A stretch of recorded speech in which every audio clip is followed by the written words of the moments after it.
आप जम्मू कश्मीर में जब थे जी, मतलब बड़ा कॉम्प्लिकेटेड टाइम था, बहुत कॉम्प्लिकेटेड। उसके बारे में आपकी क्या राय है? क्या मेरी ये राय है कि जम्मू कश्मीर को आप ज़बरदस्ती या फौज से ठीक नहीं रख सकते हैं।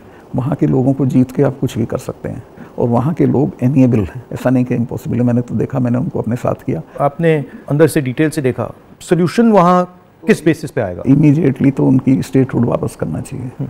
उनको इतना 370 नहीं चुभा जितनी स्टेटहुड लेकर यूनियन टेरिटरी बनाना चुभा। और यूनियन टेरिटरी इन्होंने किस लिए बनाया, जो मुझे लगता है, मुझे नहीं बताई वो बात, इनको ये अंदाज़ा था कि पुलिस रिवोल्ट कर जाएगी, जबकि ऐसा नहीं था। पुलिस इतनी फेथफुली रही भारत सरकार के साथ कि ईद का महीना था, एक एक सिपाही ने छुट्टी भी नहीं मांगी, वहीं लाइन में रहे। तो एक तो स्टेटहुड और उनका प्रॉमिस भी है अमित शाह का हाउस में, उसको इमीडिएटली वापस करना चाहिए और फिर इलेक्शन करा देने चाहिए। बट जब मैं जम्मू गया, ये जम्मू के लोगों को भी ये लगता है कि हमारा मतलब स्टेटहुड ले लिया, हाँ, उससे तो वो भी खुश नहीं है। सबसे ज़्यादा वही चीज़ चुभी है। तो ये मतलब कर क्यों नहीं रहे इसको? पता नहीं, मेरी बात हुई, मैंने कहा वापस कराइए, तो बोला कह दिया होगा, क्या जरूरी है वापस कराना, चल तो रहा है सब ठीक। कहाँ ठीक चला, सारी इंसर्जेंसी वापस आ गई है, टेररिस्ट एक्टिव हो गए। अब तो काफ़ी घटनाएं अब तो जगह जगह हो रही हैं। राजौरी में रोज़ होता है, ऊपर कश्मीर वैली में रोज़ कुछ ना कुछ होता है। आपकी क्या राय है उसके बारे में, पुलवामा के बारे में? पुलवामा के बारे में मैं ये तो नहीं कहता इन्होंने कराया, बट पुलवामा में इन्होंने उसको इग्नोर किया और पॉलिटिकल इस्तेमाल किया अपने लिए, क्योंकि उसमें इनकी स्पीचेस हैं जिसमें कहता है कि जब वोट देने जाओ तो पुलवामा की शहादत को याद रखना। जैसे ही मैंने पुलवामा के बारे में सुना, मुझे पता लगा कि हमारे जो शहीद हैं एयरपोर्ट आ रहे हैं जी, तो मैं सीधा एयरपोर्ट गया। हमारी सिक्योरिटी वालों ने मुझे कहा कि नहीं नहीं आप मत जाइए, मगर मैंने कहा मैं जा रहा हूँ, तो मैं एयरपोर्ट में चला गया। और एयरपोर्ट में उस टाइम मुझे कमरे में बंद कर दिया और मुझे कहा कि देखिए आप कमरे से नहीं निकल सकते। मैंने कहा मतलब?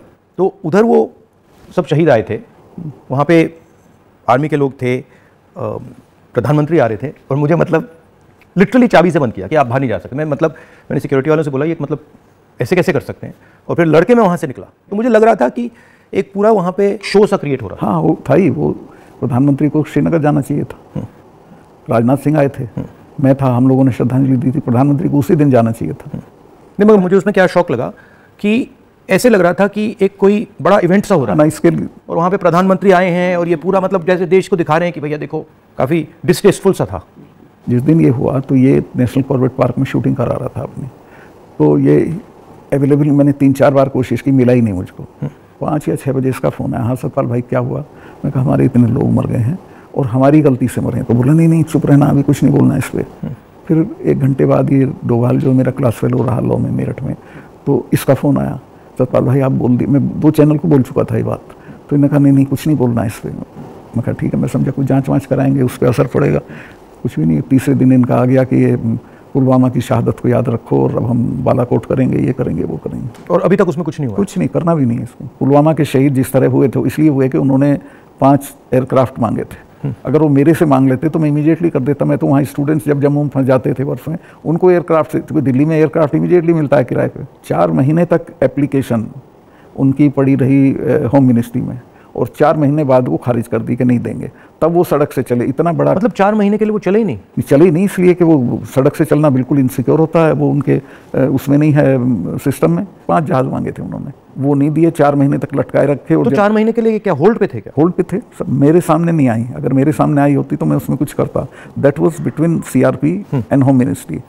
लेकिन ये थी कि अटैक हो सकता है। इसके अलावा वो जो गाड़ी टकराई थी वो 10 दिन से घूम रही थी वहाँ, पूरा आप समझिए कि भरी हुई विस्फोटक से। वो कैसे मतलब इतना एक्सप्लोसिवली कैसे मतलब ऐसे घूम रही थी? सिस्टम नहीं था ठीक से। और जब मैं गया हूँ फिर पुलवामा होने के बाद, तो जो 10 किलोमीटर का स्ट्रेच है उसमें लगभग 8-10 लिंक रोड मिलती हैं। एक भी सैनिटाइज नहीं थी उस दिन।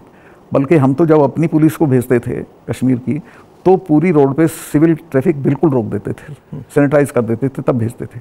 ना हाईवे सैनिटाइज था ना वो लिंक रोड। और लिंक रोड जहाँ हाईवे में मिलती है वहाँ रिवाज ये है कि वहाँ एक जिप्सी खड़ी होनी चाहिए जो उसे रोक दे कि नहीं भैया काफिला चला जाए सीआरपी का, तब जाना। ब्लॉक कर कुछ नहीं था, there was nothing like that. तो जब आप वहाँ गए, जैसे पॉलिटिक्स में हम ऐसी घटनाओं में जाते हैं, तो जब हम कहीं पहले पहुँचते हैं कोई माइंड में कोई फीलिंग आती है, तो इसमें आपकी क्या फीलिंग आई थी जब आप पहली बार वहाँ गए? आप मेरा यकीन करेंगे, आई वॉज इन टीयर्स। और मैंने इसको फ़ोन किया, मुझे नहीं मिला। जब 5 बजे मेरी बात हुई तो मैंने कहा हमारी गलती से हुआ ये।